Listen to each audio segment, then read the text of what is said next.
Hello friends, আসসালামু আলাইকুম। Just ঘরে থাকা কিছু ইনগ্রিডিয়েন্টস দিয়ে কিভাবে রেস্টুরেন্ট স্টাইলের স্যান্ডউইচ বানালাম সেটাই আপনাদেরকে আজকে দেখাবো। আমি এখানে একটা ডিম নিয়েছি, আর লাকিলি একটা ডিমে দুটো কুসুম ছিল। তো আমি ডিমটাকে একটু স্প্রেড করে দিচ্ছি, তারপরে এখানে দিয়ে দিলাম দুটো পাউরুটি। ডিমের উপর এভাবে সুন্দর করে দুটো পাউরুটি বিছিয়ে দিতে হবে। তো ভালো একটা ফ্লেভার আসার জন্য আমি অল্প একটু ঘি স্প্রেড করে দিচ্ছি। আপনারা চাইলে বাটারও স্প্রেড করতে পারেন।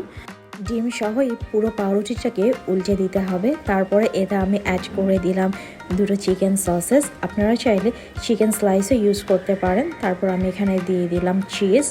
আর এখন আমি যেটা দেব সেটা হচ্ছে এক্সট্রা একটা ফ্লেভার অ্যাড করার জন্য প্রিঙ্গেল চিপস। আপনারা চাইলে কিন্তু স্কিপ করতে পারেন। আমি জাস্ট দেখতে চেয়েছিলাম যে চিপস অ্যাড করলে কীরকম টেস্ট হয়। তারপর আমি এতে অ্যাড করে দিলাম কিছু টমেটো কেচাপ, আর অ্যাড করে দিলাম টমেটো স্লাইস আর অনিয়ন স্লাইস। আপনারা চাইলে কিন্তু ক্যারট, ক্যাপসিকাম এরকম আরও অনেক সবজি ব্যবহার করতে পারেন।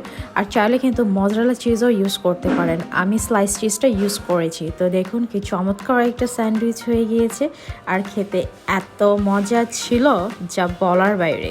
বাসায় হঠাৎ করে গেস্ট আসলে তাদেরকে কিন্তু ঝটপট এই আইটেমটা সার্ভ করতে পারেন। আর বাচ্চাদেরকে স্ন্যাক্স হিসাবে দিলে তো কোনো কথাই নেই, খুব খুশি হবে তারা।